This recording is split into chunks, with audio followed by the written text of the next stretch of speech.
एक इंटरेस्टिंग सवाल है जिसमें कि ऑनरेबल कोर्ट ने डिसाइड किया हुआ है, whether specific performance of contract can be claimed when agreement of sale is executed by some of co honours.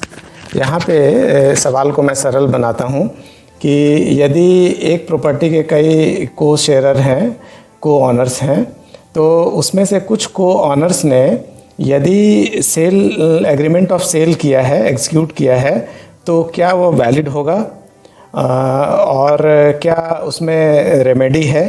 तो यहाँ पे सेल यदि एग्रीमेंट ऑफ सेल एग्जीक्यूट करते हैं, यदि एक या दो को पार्टनर, जहाँ पे मल्टीपल को पार्टनर हैं, को शेयरर हैं, यदि एक या दो लोग ही करते हैं तो क्या वो वैलिड होगा। तो यहाँ पे ऑनरेबल कोर्ट ने कहा है कि the provision of section 17 of the specific relief act in categorical term expressly state that a contract to sell or let any immovable property cannot be specifically enforced in favor of a vendor or lessor who does not have absolute title and right upon the party।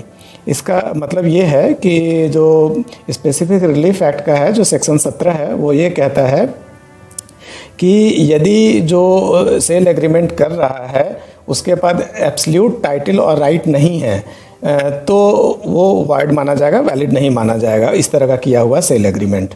अब देखिए, absolute title और right कब होता है? यदि 4 को शेयरर हैं, 4 को ओनर हैं, चारों के चारों मिल करके वो सेल एग्रीमेंट को करते किसी पार्टी के फेवर में, तो वो वैलिड माना जाता है। लेकिन यदि कोई एक व्यक्ति करता है या दो व्यक्ति करता है, सारे लोग के बिना कंसेंट का किया जा रहा है, बिना परमिशन का किया जा रहा है, तो वो वैलिड नहीं मानेगा।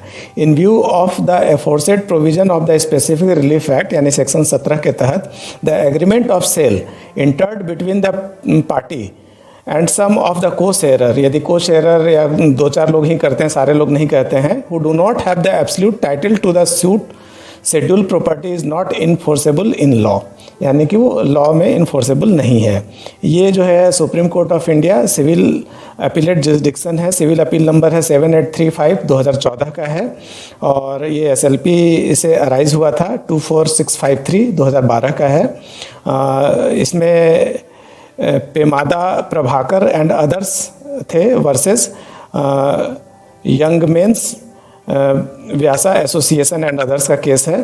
तो इसमें ऑनरेबल सुप्रीम कोर्ट ने डिसाइड किया है कि यदि आपके पास एब्सोल्यूट राइट एंड टाइटल नहीं है तो आप किसी सेल एग्रीमेंट में नहीं जा सकते। यानी कि 4-5 को शेयरर हैं, को ओनर हैं, उनमें से कोई एक सेल एग्रीमेंट करता है तो एक या दो लोग करते हैं, बाकियों का यदि उनके द्वारा नहीं किया जाता है तो वो वैलिड नहीं माना जाएगा। ये ऑनरेबल सुप्रीम कोर्ट ने कहा, और स्पेसिफिक रिलीफ एक्ट के सेक्शन 17 में इसको वॉइड माना गया है। उम्मीद करता हूँ कि ये डिस्कशन आपको इंटरेस्टिंग लगा होगा।